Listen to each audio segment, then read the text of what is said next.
You can at least fantasize. We talk about like different people. We have a list of celebrities that we'd love to hug.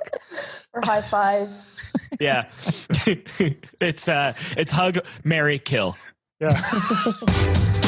Temperature check, icy cold. Temperature check, searing hot. Temperature check, listen to the temperature check, icy cold. Temperature check, searing hot. Temperature check, listen to the temperature check with Noah and Josh. Hey, Noah. Hi, Joshua. Welcome to episode 4. Welcome yourself. Thank you. Thanks very much. What's your temperature? I checked this morning. I'm at a 36.2. All right. That's respectable. It's respectable. It's climbing for my normal. I feel like the first time we did this, I was around 36, and then the next two I was cold.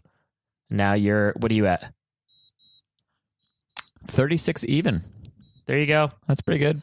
I actually thought I was fevering. But I think what's happening is I have allergies now, and it's like peak allergy season for some people. Right. Like I've been getting like random stuffy nose and headaches in the morning and at night, and then I'm like totally fine during the day. So that's cool. Added to everything else that's happening right now, this is great. This is a good time to start developing allergies because I've never had them before. Well, I've heard that this is happening with quite a few people, and it's like, it is of course the worst time to be getting it because everyone's paranoid about everything. But I don't know, man. Do you get allergies? I don't really get allergies. No, I had this thing that happened many, many, many years ago.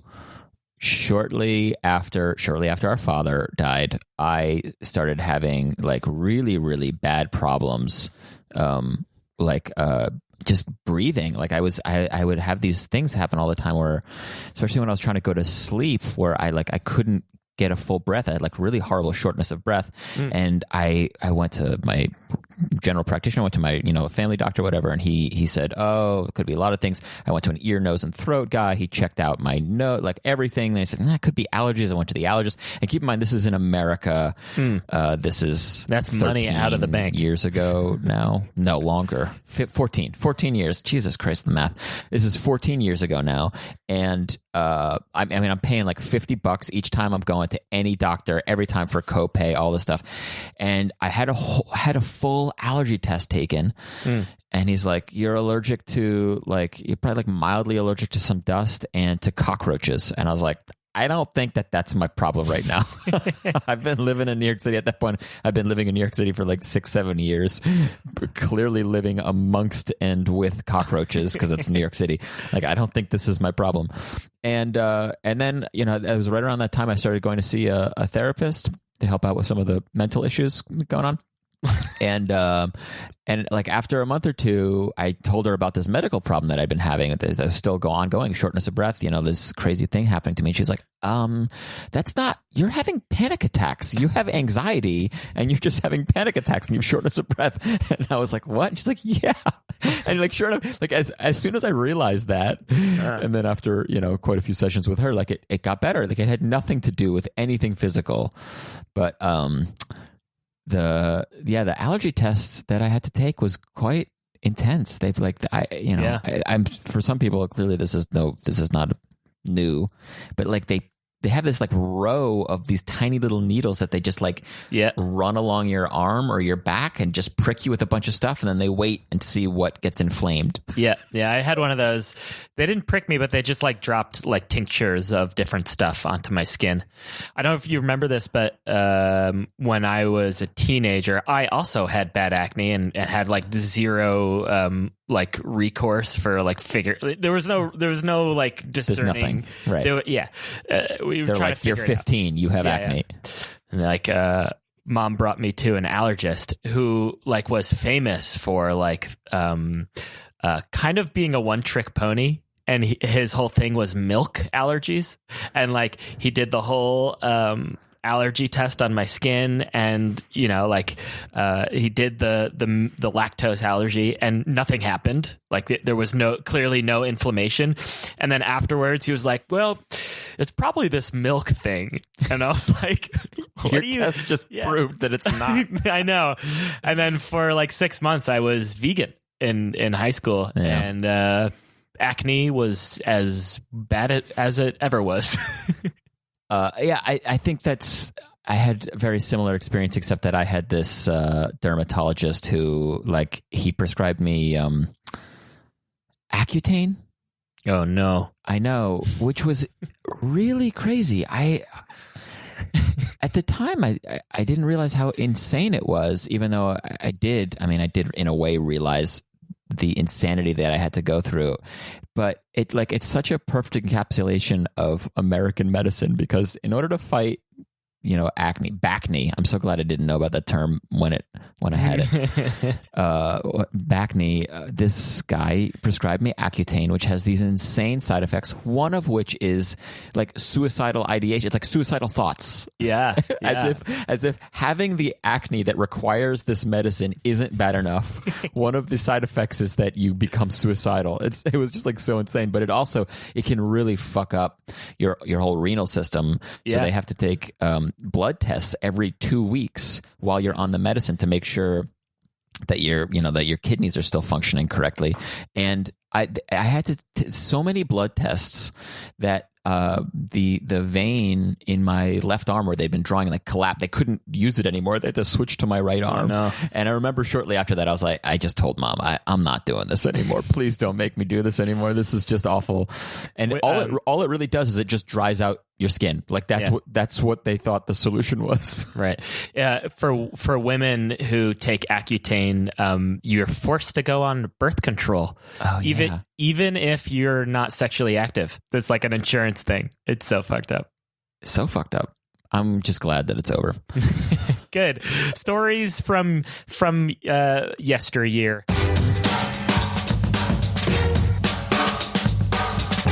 We are joined this week by Amanda King. Oh. And Steindor Jonsson. Hello. Thanks for joining us. Thank you. This is Temperature Check. Have you checked your temperatures recently? I don't have a thermometer because I'm not a baby and I don't have a baby. And I don't regularly roast pork. Well, I am a baby, but I don't have a thermometer. Wait, you think only babies and pork roasts need thermometers? Yeah. It's just for checking if your baby's going to die or checking if your pork is going to overcook or undercook, right? What's wrong with you? You don't cook around your place? No, not much. Can I just say, very though, basic. please don't use a meat thermometer to check your fever temperature. It's best if you stick it, right into the thigh. Yeah. That's the best place. Yeah, that's where I like to stick my meat thermometer. Yeah. See if the juice runs clear. The juice should really run clear. If the juice runs clear, then you're fine. No fever. But I do think taking temperatures is sort of like a neurotic American thing. Okay. Did you say a neurotic American thing or an erotic American thing? Ooh, I did say neurotic, but erotic works too in certain circles. I'm embarrassed to say that we have 3 thermometers for humans and 3 cooking thermometers. Whoa. How many ovens do you have? We just have one. Oh, actually, now you remind me we have 4 because I have an oven thermometer as well. What? How many different meats are you cooking at once? Well, we have a regular meat thermometer that I got, and then we got a really nice one that was gifted to us by my in-laws, which was, fancier than anything I'll ever need. It's crazy. And then I have a candy thermometer because you actually a hardball thermometer. If you're doing like frying anything in oil, you need a different thermometer for that. Wow. So, did you say candy? Candy thermometer? Yeah, because the temperature gets much, much hotter. And I made donuts this past weekend, and it was very handy. Ooh. Anyway. Why is it called a candy thermometer? Because when you're making candy, you have the sugar has to get melted at a very, very high temperature before you can then pour it out and make hard candy, for example. Oh, so it's not a candy thermometer that you can eat like a candy block or candy dog? That would be adorable and amazing. That's what I thought it was. Sorry. Steindor, I nerded out with my cooking. What's my excuse for not taking my temperature? just kind of apathy or being afraid what it might reveal. You've been dead for a while. Yeah. What if it turns out I have no heat? What if I'm permafrost? Who knows? Permafrost. Yeah. Permafrost. Is freezer burn a thing? Sure. Yeah, sure. Okay. You're learning a lot about the kitchen. I am. It's been a big month for me. Realizing that I thought things froze forever. I thought that was what freezers did. You put things in the freezer, they're good until they thaw. But like Walt Disney is like exactly. Permafrost. Mm-hmm. He's just gonna come back at some point. We're gonna thaw him out. Yeah. Yeah, Disney will be great again. Oh no. Amanda, have you been cooking? Like, did you cook a lot before? No, I never cooked before. I mean, in previous lives, I've cooked, but in the past 3 years, I've not cooked because I get fed at work, and then I go straight from work to events or CCB, and I'm one person, so it doesn't really make sense. Like, buying groceries has never been. It doesn't make sense financially, but I'm starting again. And do you enjoy it at least a little bit? A little bit. Tonight I made a curry, and it's a curry that I used to make a lot. Anything I can cook is something that I learned from like an ex. Like, that's the only good thing that exes have left me. It's like a fear of trusting men. Never an STI, thankfully, yet. But it's always like, oh, Johnny taught me how to make scrambled eggs. Like, Kevin taught me how to make like the most amazing curry. All right. You know what? That's not the worst thing. Yeah. Steindor, you cooking a lot now? Oh yeah, all the time. Nothing new really. Just getting slowly sick of everything I'm able to cook. You have a 7-dish rota. They're just in constant rotation. Yeah, rota. I thought it was like a course, some course named rota. And I was like, I gotta learn to make that 7-dish rota. Sounds great.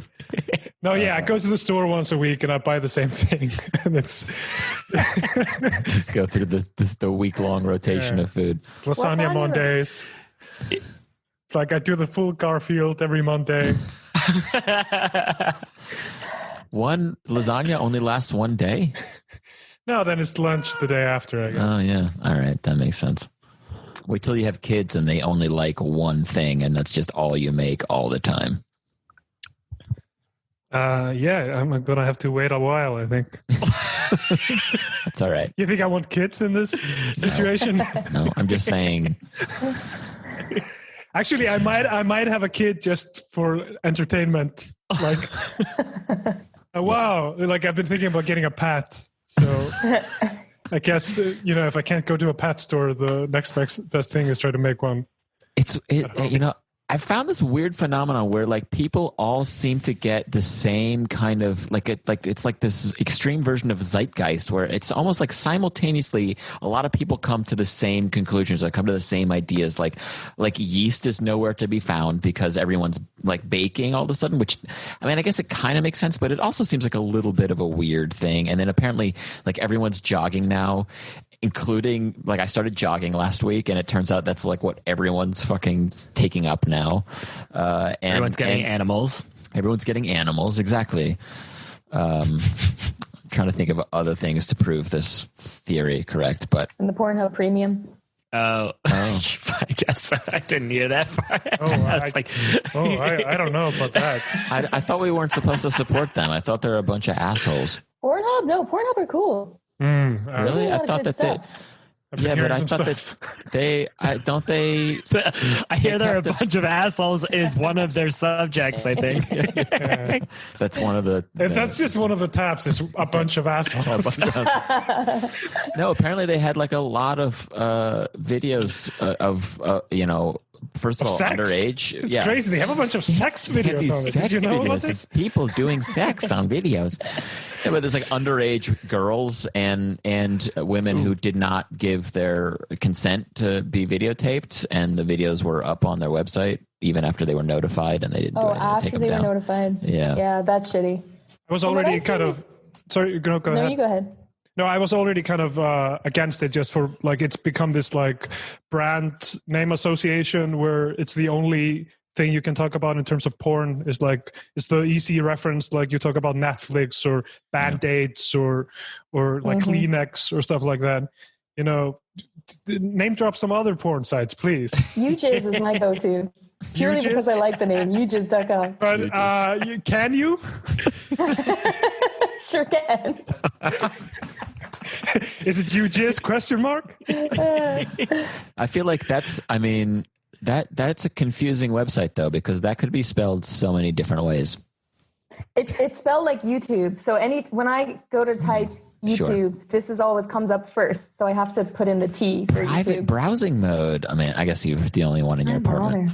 Yeah, why? Who cares? There's something like decidedly like just fully embracing the aesthetic of like not giving a shit at all. Like imagine putting your video up on UJizz. And I got my videos up on UJizz.com.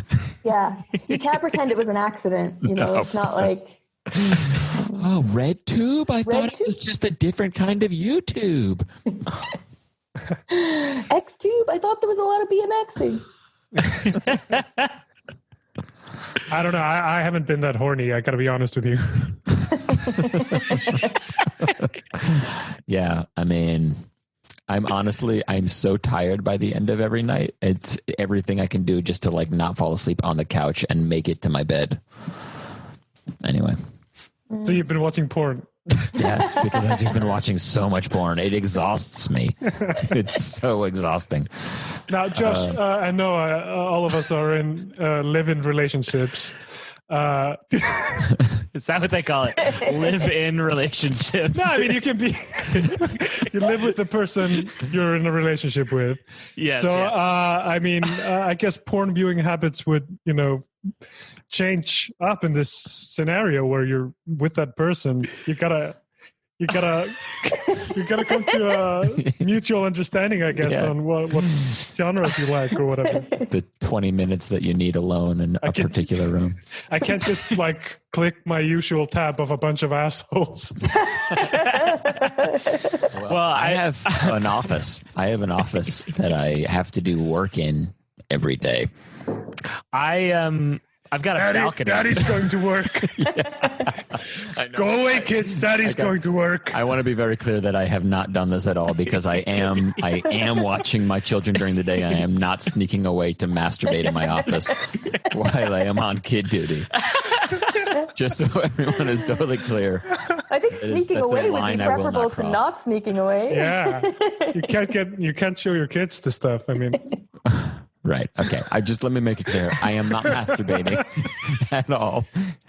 Either in a separate room. I'm not even going to get it.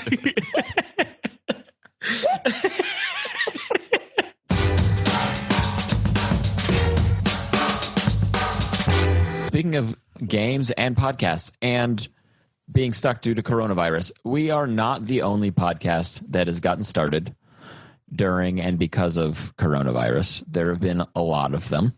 But Noah, this is our 4th episode. That means we have made it further than 50% of podcasts. Yay! Do not make it past one episode. I think it's mostly because our standard of continuing is very low. Yes, well, what else are we going to do? We should keep going. Yeah. But what I did is I hunted through, I used Google Podcasts, but it's basically like a directory of podcasts, and I found 3 real podcasts that were created sometime in March and have never released another episode that somehow have to do with coronavirus. And then I made up one of my own, and I'm going to read all 4 of these off in random order. And the 3 of you get to decide which one you think is the fake one. Okay, so here are the 4 podcasts. I'm going to read the titles and then the descriptions. The title of the first podcast is Getting Stuck with Your Younger Siblings During the Coronavirus. And the description is, we are 2 12-year-old boys who each have 2 younger brothers, and we want to tell you about them and what happens when we get stuck with them during the coronavirus. I want to listen to this. It sounds like sounds a riddle, adorable. though. Like, we're 2 younger brothers. We each have 2 younger brothers. That's it is a bit confusing. Is there only 2 younger siblings, or do each of them have 2 younger siblings? It sounds like a 12-year-old wrote it. That's right. I hope that's yours, Josh. I hope that's the thing. I guess you'd have to listen to it to find out. Okay, and the second one that we have is Corona Boost Your Life by Emma Herbal, and Emma Herbal has a trademark sign after it. Understand the 5 simple steps of the Emma Herbal program and its ability to boost your immune system and well-being. Fight coronavirus, COVID-19, and coronavirus, COVID-19, and medical industrial complex. Hosted by Emma Herbal founder Emily Havershaw-Wells. This is definitely real because I worked with 5 of these women in the past who now whose stories are full of their what do you call them? Herbal. I think I'm friends with Emma Herbal on Facebook. Yeah, Emma, but that's what it's not. It's the person founder is Emily Havershaw-Wells. Emma Herbal. Anyway, this reminds me. Noah and I grew up in Woodstock. Where all the vitamin and crystal freaks live. People who believe you can be healed by the magic power of crystals rubbed all over your body. Mom did for a while. Should I not? Do it. Go for it. Mom for a while did rub crystals under her armpits as deodorant. Well, we've just lost one of our 3 listeners. You think she just pressed pause immediately? And She's going to leave a comment. She's going to be like, it wasn't crystals. It was not. I will come to her defense. It wasn't crystals. It's the salt that you get that is supposed to inhibit bacterial growth. Like Himalayan salt or something? Yeah, something like that. I don't know. She'll probably correct me on that too. Anyway. Pink Himalayan salt. Yeah. I guess if the crystals are sharp enough and they just like caught up your the bacteria out. Yeah. Gross. All right. Podcast number 3, Insurance Considerations Amid COVID-19. Join our insurance recovery attorneys as they break down rapidly evolving coronavirus-related coverage, litigation, and marketplace news and events together with special guest experts. That sounds very helpful. I guess we'd have to listen to it to find out. I'm excited about all of these. I'm going to check them out. That one seems hyper specific to me. Insurance recovery attorney. Do we know if they have any younger brothers? Yeah, right. Maybe there can be a podcast mashup. All right, and our final one is Q Whips with Bree and Therese. Coronavirus got you down? Hate being made to stay home? Beat the quarantine with Q Whips, a new weekly podcast featuring Bree Dale and Therese Piccola, short quips on faith and spiritual warfare with hope and joy. While burying the lead there. Yeah, seriously. Wait, so this is a weekly podcast that came out once. It came out at the middle of March and has not come out again. Yeah. They all came out in the beginning of March, or in the middle of March, sorry. So getting stuck with your younger siblings during the coronavirus, Corona Boost Your Life by Emma Herbal, Insurance Considerations Amid COVID-19, Q Whips with Bree and Therese. This is hard. Yeah, it is hard. I think I lean towards insurance. Yeah, the insurance one is like the most disappointing one. So I'm like hoping that's not yours. Yeah, I know. I think I'm going to go with the 12-year-olds. I think it's just a little too on the nose, Joshua. Yeah.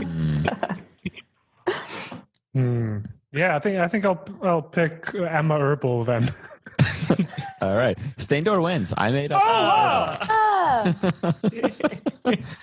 Tapped into some stuff growing up to get into the Emma Herbal character. Cool. I'm definitely going to check out the 12-year-old one. Yeah, that sounds fun. It's Out of context, Steindor, please never say that again. Category on Pornhub, right?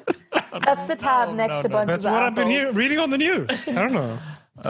It is a super awkward, weird podcast. I don't know. That feels weird to me. It feels like there's got to be some violation of terms of service if they're able to make a like. It just like I can't imagine subscribing to that like as a 37-year-old. Like, yeah, I just want to listen to these kids every week. How do they get it up there? I don't know, but it actually sounds like. They've got intro music and then they have podcast voice. Like they're talking like podcasters. You listen to it? Yeah, I listened to the first minute. I bet they have really annoying parents who are yeah. just You think like the parents doing pressed them into it? and like trying to make a thing. Does it have like a theme and like, this is a collect call from New York Penitentiary? Yeah, exactly. It's like a serial. It's a MailChimp intro right at the top. It's them like mispronouncing MailChimp. Yeah. I got this great Casper mattress. My little brother sleeps on it. Use the coupon code 12-year-old. Well, great. That was my segment on podcasts that I'm making fun of podcasts, though. Someone's going to do that same thing. When we stop this one, we're going to become that podcast in someone else's show.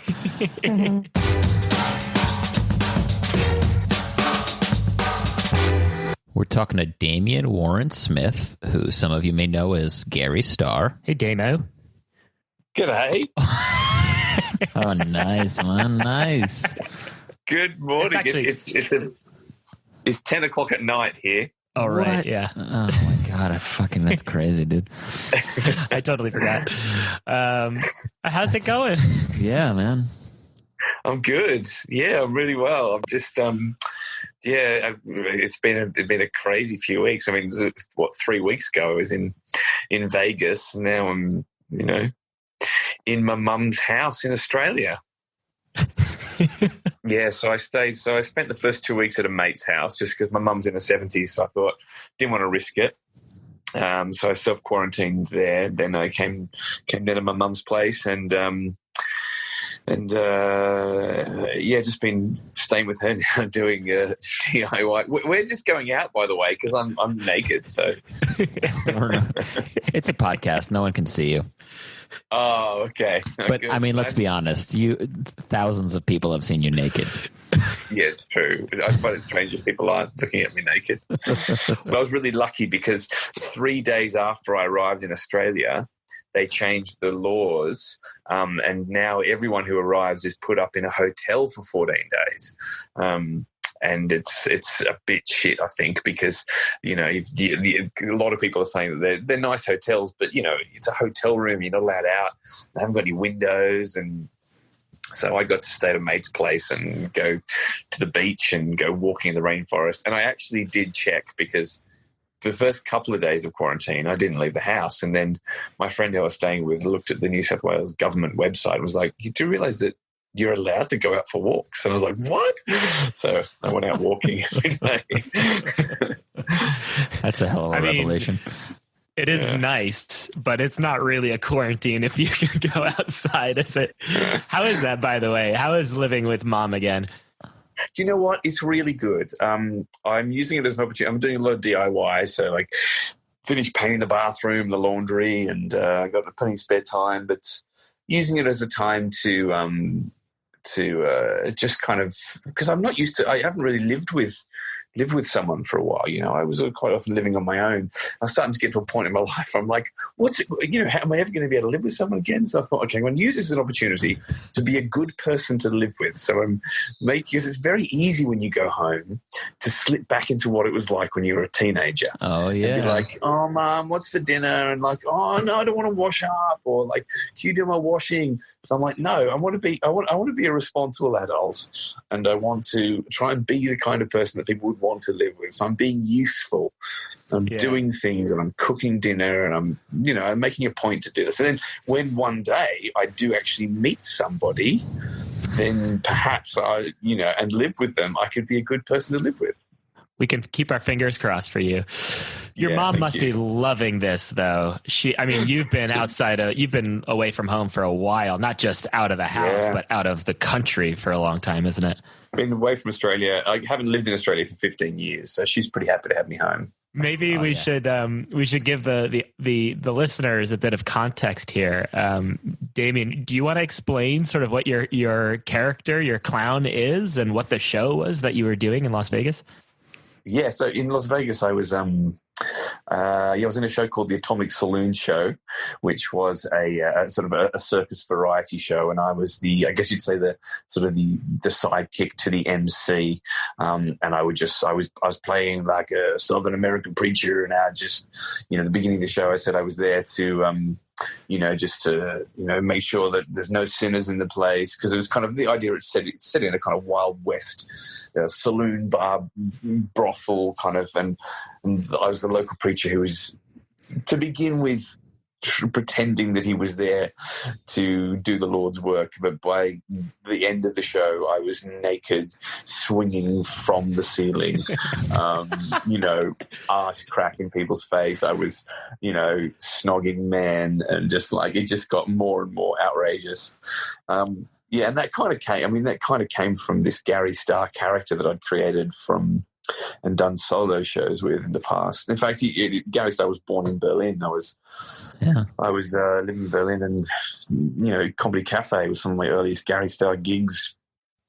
And then that sort of led to this Vegas show. And so, I guess it kind of makes sense that you went back to Australia, but like, what was that like your only choice? You needed to get out of Vegas, and that Australia was really the only place. Yeah, I had to get out pretty quick smart. I think, look, a lot of the cast members in the show that I was doing have stayed. And from what I understand from the WhatsApp group that we're all part of, no one can get unemployment benefits. Like, it's just impossible. And that was the fear that I had. I thought, look, if I stick around here, because as soon as they closed the show, they stopped paying us immediately. So they told us that they would continue our health insurance, but I wasn't 100% sure that they would. And I thought, okay, so I'm in a country where my visa stipulates I can only work for this one company who the show is closed. I may not have health insurance, and I probably won't have health benefits. So I thought I better get out of here. So I jumped on the first plane to Australia. I'm glad I did, to be honest. And I couldn't afford to keep paying rent and stuff. And God knows how long it's going to be before a show, like a Las Vegas show, is going to open again, because it's huge groups of people in a room.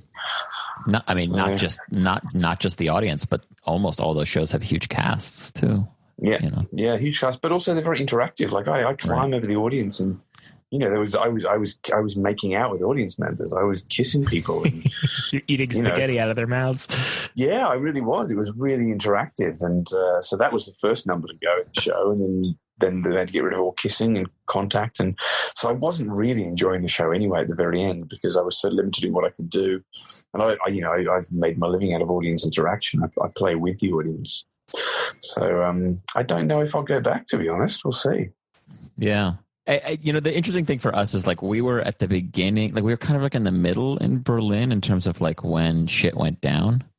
But like the writing was kind of, you said like you had to start like paring the show down in Vegas, but I'm just like wondering, like, what was it like as like the wave of both news and then like lockdown kind of hit? Like what kind of a timeline was that? What was that like being in like this incredible, Vegas is like basically all tourist economy, right? Like you don't. Yeah. It happened so quickly. Like it would have been mid-March, I suppose, that we started to tone the show down. I would say probably about the 15th of March, I would imagine. 15, 16. In terms of getting rid of physical contact with the audience. And then it would have been only over the next week we started to hear rumors of things closing down, shows closing, and it's still the reality didn't quite hit, and we were told that we would keep going, and then late-ish March, but all of a sudden we were told, yes, it may close, but we'll pay you for 4 weeks. And then 3 days later it closed and they said, we're not going to pay you for 4 weeks. Christ. So it was like, what? It happened. It just happened really quick. And I had like a 4-bedroom house I was renting, and a car, and my dog's there, and, a girlfriend there. And so I only had 2 days from when I booked my flight to get rid of everything that I owned. So I just did a curb alert on Facebook and said, just come and take everything. So I didn't sell anything that I owned on my furniture. I just went out in the street, and in the space of about 3 hours one morning, people came and collected everything that I owned. Some people gave me money because I just didn't want the hassle of selling. So I thought, I've got to get rid of stuff here because I need to get out of this house. I can't leave things here because I may never come back. And then I took 2 carloads of clothes to Goodwill. So I felt good about that. But it was just like, and then a week later I was in Australia with everything that I owned fitting into a suitcase. It was insane. Outrageous. So, one thing I realized, the show is called Temperature Check. Our podcast is called Temperature Check. Do you take your temperature? Do you know what your temperature is? I was taking it before I left the States, but the thermometer was one of the things that I gave away because I was like, things have got to fit into my suitcase. So I was checking it. I was checking it quite religiously before I left, and I was even checking it in Fahrenheit, which I had to learn. So and it was, what is it? A healthy one is like 100, under 100. Yeah, 98.6. Yeah. Whereas here we use Celsius. But no, I was checking my temperature quite often, and I couldn't find a thermometer. I had to buy a baby kit. Nice. And there was a thermometer in the baby's kit because thermometers were sold out in the supermarket. Yeah. Right. What was your temperature then? Last time you checked, what was your temperature? I'm usually around about 100. Like it's kind of where Fahrenheit? That's quite hot. I was like 99, 100 on a regular basis. I'm pretty hot though, Josh. That's true. That's why you're always getting me. I'm curious, because we're all self-isolating now. Noah and I have not seen each other since we've not physically been close to each other since before he went to New York. I mean, your show, most of the shows you've done, at least with Garry Starr, it's a solo show. So you've at least got that covered. But in preparing for a new show, how do you do that now on your own? I mean, how are you keeping yourself creatively fulfilled right now?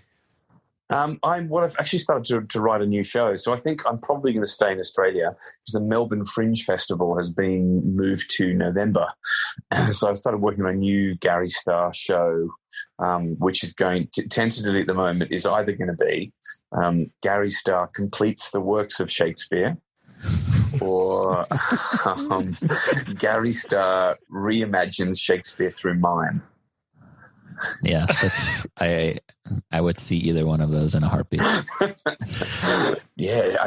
don't really know at the moment. I'm coming up with lots of ideas, writing them down, and writing out the action of what I think I will do. Like, for example, because I don't know, for people who might be listening to this and be like, what is he talking about? Because unlike a stand-up comedian, I don't write material that I say. I do a lot of the comedy is physical comedy. So I've had this idea that I'm going to do The Merchant of Venice, and because I'm doing the complete works of Shakespeare. And so I had this idea that all Garry knows is that there's a Shylock. So I'm going to dress as a giant padlock and get an audience member. So I'm Shylock. So I'm a giant padlock who is shy, and the keyhole for the padlock is where my anus is. So when I bend over to pick things up, you can see the bit where the key goes. And I get an audience member, and I put a strap on them, but where the penis would be is going to be a key. Okay, and I don't explain anything. I just put this strap-on key penis on an audience member, and so they're Antonio. And so obviously in Merchant of Venice, Antonio gets a loan from Shylock, and so as a Shylock, I come on stage with a wad of cash, and I drop the wad of cash. So every time I bend down to pick up a note, my keyhole butt is exposed. And so this audience member gathers quite quickly that what needs to happen is they need to somehow stick the key in my butthole. But because I'm a shy lock, every time they get close to me, I get shy. So I'm like, no, don't do it. And so, that's the kind of thing where you can't script that. You've got to just go out in front of an audience and try it, because you don't know how they're going to react. I mean, how much information do I need to give the audience? Like, do they need to know that there is a character called Shylock, or is it funny enough that the people in the audience who know there's a character called Shylock will get the joke, and the others will just enjoy the fact that there's a guy who's dressed as Padlock and clearly is trying to get fucked in the bum by someone with a key. Yeah, there's enough sophomoric humor and like elevated sort of academic humor in there that both of them can work parallel to each other or separately. That's exactly. Wow. And I love that with Garry Starr because everyone's laughing, but some people are laughing at something different to other people. Yeah. Like some people are laughing at the layers of the fact that they know that in the play Antonio lends money to Shylock and it kind of fucks him in a way. Oh my God. If it's if it's any indication, just your description of that is hilarious. So I think that'll be pretty good. Yeah, workshop it when we're allowed to touch each other. Let us know how it works. Thanks for joining us, Damien. It was a pleasure talking to you, and also for the folks who can't see you, and nobody can see you except for us. It's great to see your face and the upper torso of your naked body. Yeah. Agreed. Well, thank you for having me, and it's been a pleasure talking to most of you. Cheers. Thanks, Damien.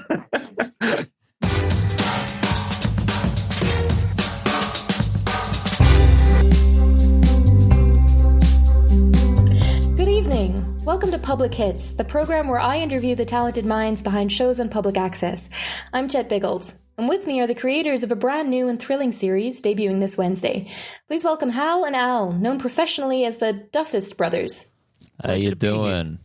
Your new series, Strangest Thing, has been a passion project for quite a while, hasn't it? Nah.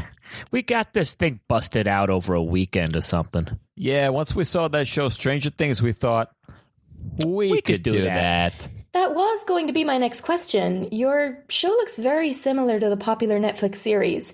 And your name, the Duffist Brothers, is close to the name of the Duffer Brothers, the creators of Stranger Things. Yeah, but it's different. You know how that show keeps talking about 80s stuff? The 80s was so long ago. It's been like 20 years or something? Yeah, so we made some adjustments and changed the time period so they legally can't sue us. I believe we have a clip from Strangest Things. Guys, this is boring. I'm gonna grab my iPod Nano and ride my Heelys to go watch Shark Boy and Lava Girl. What do you say, 12? I'd rather go see Mrs. and Mrs. Smith, starring Brad Pitt and Angelina Jolie, who are very currently much in love. Look, a monster! So, a few questions. Do we need to have our attorney present? No. The show seems to be set in 2005, and you're laying it on thick. 2005. Great year for us, bro. Great year. Sank 2 speedboats in one go. And we can say it now because the insurance guys are off our back. Not an accident. Okay. The character famously called 11 seems to be, in your version, named 12. Everything's one better. And everyone is much older. They have kids in that show? We have real-life grown-ups. Think about it.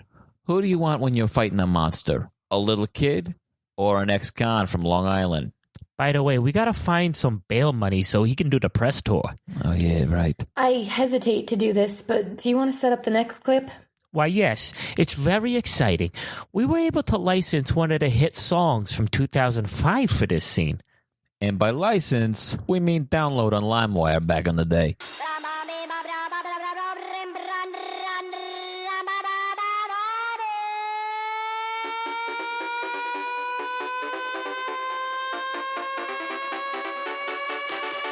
Look, a monster! So in this clip, the kids, who are actually adults, were sitting around while the song Crazy Frog played. Then one of them pointed to a monster off screen. Do we ever see the monster? Hey, we can't afford fancy computer tricks, all right? But people are saying the Stranger Things monster is like a metaphor for anxiety or depression or some shit like that. Now, who doesn't have problems nowadays? Who doesn't have alimony payments, you know? We got alimony bills coming out the wazoo. We got so many ex-wives, we lost count. Get enough ex-wives, it confuses the system, so they legally can't sue us. That is demonstrably incorrect. I'm telling you, alimony is scarier than any demagooba or whatever. It's a demogorgon. Whoa, hey, you can't say it on TV. Let's get the final clip over with. All right, so in this last clip, 12 is finally strong enough to use his special powers. Look, a monster. You've been served.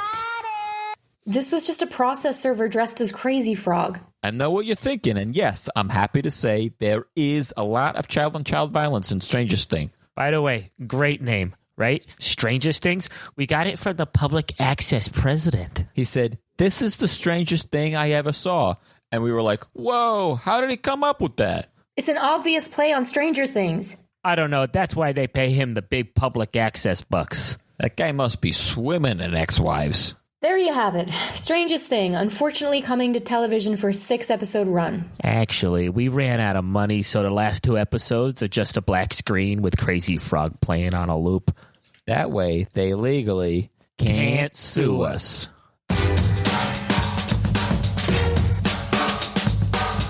Steindor, Amanda, thank you so much for joining us on this week's Temperature Check.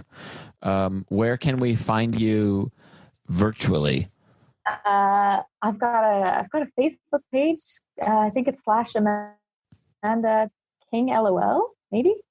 I think that's right. I've had to tag you, and that sounds right. Find me on Twitter. Whatever. It's very hard to find you on Twitter, by the way. Yeah, it is. It is hard to find you. Oh, okay. Well, then find me on Instagram. There you go.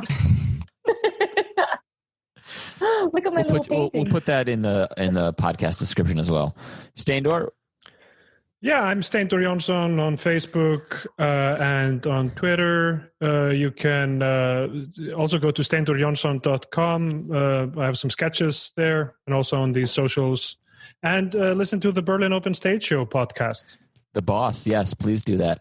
If anybody listening to our podcast is not yet listening to yours, then something is very wrong. But if you're not yet, listen to the boss. Cool. Thanks. Thanks, everybody. Hey. Bye.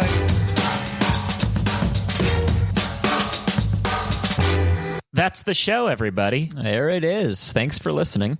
We've got online courses and workshops available for registration, everything from improv to storytelling.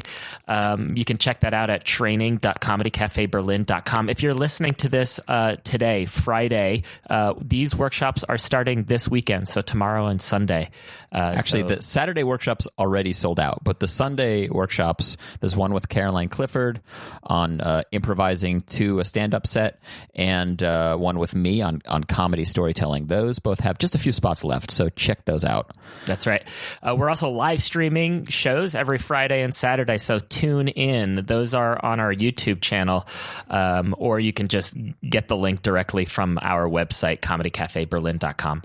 Exactly. And of course, we have to ask for your support on the podcast itself. If you liked it, please subscribe wherever you listen to podcasts, and like and follow Comedy Cafe Berlin on Facebook and Twitter and YouTube. We could use some more subscribers on YouTube. And we're on Instagram, so check out the gram. That's right. And if you love live comedy and you'd like to support us during the closure, you can do that by donating to us or purchasing a gift certificate, which can be redeemed at a later time. Or you can just get some sweet merch. There are a bunch of hoodies still available, so you can get those again at the website, comedycafeberlin.com. And finally, huge thanks to our guests this week, Amanda King, Steindor Jonsson, and Damien Warren-Smith. And a special thanks to Steindor for writing this week's sketch. And thanks to Jakob Wagner for the theme music and Exberliner for their continued support and promotion. Thanks so much, and we'll see you next week. Bye. Temperature check, icy cold. Temperature check, searing hot. Temperature check, listen to the temperature check, icy cold. Temperature check, searing hot. Temperature check, listen to the temperature check.